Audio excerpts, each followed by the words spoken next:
देखो आगे एबे आपण माने देखिथिबे विभिन्न खबर कागज रे बाहरुची विभिन्न यूट्यूब चैनल्स रे जे माने टाइम टिके कम देखिवा पाई डिटॉक्स करबा पाई निजको कि मोबाइल ठू टिके दूरे की रहंतु मोबाइल को किछि समय पाई कि मान जेमती ओषा करूचंती खाद्य छाड़ुचंती सेमती किछि साधना करंतु जेमती मोबाइल ठू दूरे रहिबे तार अर्थ ये भी किछि इश्यूज आसुची कि रील्स बनई से निजको एंगेज रखी फैमिली रे डोमेस्टिक वायलेंस टा भी बढ़ुची तेणु ताठू दूरे रहिले मु भाबुची भलरे उपयोग हवा कथा तार साइड इफेक्ट जहाँ अच्छी जेकोसी जिनस अधिक हम समाज को क्षतिकारक सोशल मीडिया रे अधिक मातिबा जो महिला हाथ में समाज को गढ़ा पिला गढ़ा अच्छी आम जदि समस्ते खाली मोबाइल रे माति जीवा तो हबनी तेणु मोबाइल को भी समय दबार अच्छी परिवार को भी समय दबार अच्छी।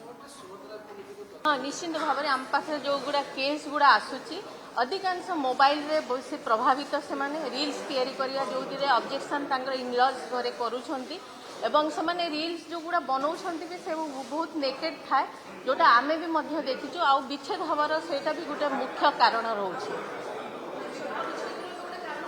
रील्स रे ही रहउछि दी तीनटा केस जोटा विच्छेद होइछि मु ही करैछि तांकर जोटा डिवोर्स होइछि से रील्स पाई हेला आ से कोनोसी मते हस्बैंड नबा पाई राजी हेला नै सेटा से मानकर शौक एबे पाल्टी जाइए आम तो देखु गोटे फैशन हो गला रील्स बनइबा माने बहुत अधिकांश मु देखु झील मैंने बेसी बेसी प्रभावित होती निश्चित भाव में मानसिक परिवर्तन रोचे जो रील्स बनाऊँ झील जोटा आमर प्री मैरिज एजुकेशन टा निहाती दरकार को जगार भांगी पारे संसार झील मानू शिक्षा देवा फैमिली को शिक्षा देवार अच्छी एवं इनलॉज घर को भी शिक्षा देवार अच्छी काउंसिलिंग निहाती दरकार प्री मैरिज एजुकेशन टा बहुत जरूरी अच्छी जहाँ आम एबे अनुभव करूछु कारण आउरी विच्छेद हबार सबुठ बेसी कारण माने झीर फैमिली बेसी मोबाइल रे जो तांको ये करछन सेटर भी बेसी विच्छेदर भी कारण रहउछि मोबाइल टा मेन कारण रहउछि।